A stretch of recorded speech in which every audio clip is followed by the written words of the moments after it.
नमस्कार दोस्तों, राधे राधे। स्वागत है आपका मेरे इस चैनल माँ धर्म गंगा में।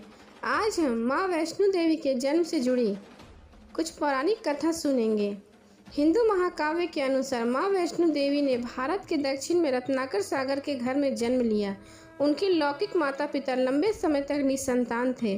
देवी बालिका के जन्म से एक रात पहले रत्नाकर ने वचन लिया कि बालिका जो भी चाहे वे उसकी इच्छा के रास्ते में कभी नहीं आएंगे। माँ वैष्णो देवी को बचपन में त्रिकुटा नाम से बुलाया जाता था। बाद में भगवान विष्णु के वंश से जन्म लेने के कारण वह वैष्णवी कहलाई।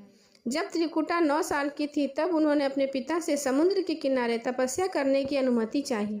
त्रिकुटा ने राम के रूप में भगवान विष्णु से प्रार्थना की। सीता की खोज करते समय श्री राम ने अपनी सेना के साथ समुद्र के किनारे पहुंचे।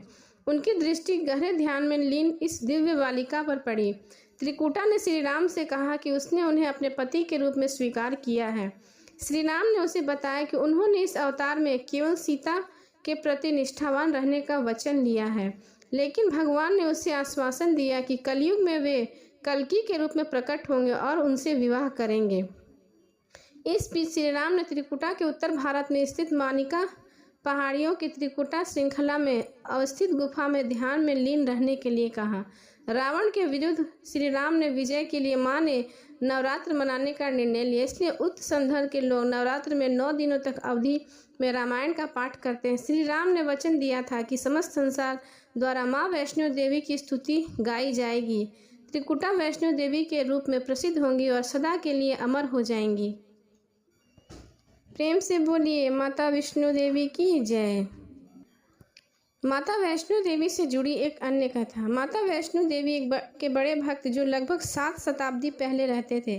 श्रीधर और उनकी पत्नी देवी माँ को पूरी तरह से समर्पित थे। जहाँ एक बार श्रीधर को एक बार सपने में दिव्य के जरिए भंडार करने का आदेश मिला, लेकिन श्रीधर खराब आर्थिक स्थिति के चलते इस बात से चिंतित थे कि वे आयोजन कैसे करेंगे, जिसकी चिंता में वह पूरी रात जगे रहे और फिर सब किस्मत पर छोड़ दिया। सुबह होने पर लोग वहां प्रसाद ग्रहण करने के लिए आने शुरू हो गए, जिसके बाद उन्होंने देखा कि वैष्णो देवी के रूप में एक छोटी सी कन्या उनकी कुटिया में पधारी। उनके साथ भंडारा तैयार किया और गांव वालों को परोसा। इस प्रसाद को ग्रहण करने के बाद लोगों को संतुष्टि मिली, लेकिन वहां मौजूद भैरवनाथ को संतुष्टि नहीं मिली। उसने अपने परिवार, जानवरों के लिए और खाने की मांग की, लेकिन वहां वैष्णो देवी के रूप में एक छोटी सी कन्या ने श्रीधर की ओर इसके लिए इनकार कर दिया, जिसके बाद भैरवनाथ ने अपमान सहन नहीं पाया और भैरव ने दिव्य लड़की को पकड़ने की कोशिश की, लेकिन ऐसा करने में विफल रहा और लड़की वहां से गायब हो गई। इस घटना के बाद श्रीधर दुखी हो गए।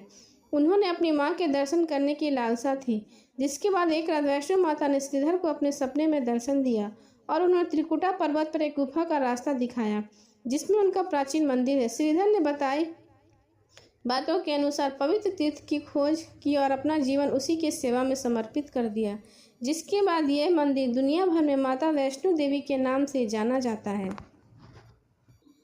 नवरात्र के इन दिनों 9 दिनों में माँ देवी दुर्गा के 9 रूपों की पूजा की जाती है। शैलपुत्री, ब्रह्मचारिणी, चंद्रघंटा, कुष्मांडा, स्कंद माता, कात्यायनी, कालरात्रि, महागौरी, सिद्धिदात्री की पूजा का विधान है। वैष्णो देवी भी साक्षात दुर्गा ही हैं। त्रिकुट पर्वत पर पिंडी के रूप में विराजमान माँ की काया पर सुशोभित हैं। ऐसा माना जाता है जब तक माता नहीं चाहती तब तक उनके दर्शन कोई नहीं कर सकता। माता के बुलावे को उनका आशीर्वाद माना जाता है, जिसके चलते लोग हर तरह के लोग, चाहे वह बुद्धिमान या अज्ञानी हो, पुरुष या महिला हो, बड़े या छोटे, सब उनके बुलावे का इंतजार करते हैं। प्रेम से बोलिए माता वैष्णो की जय।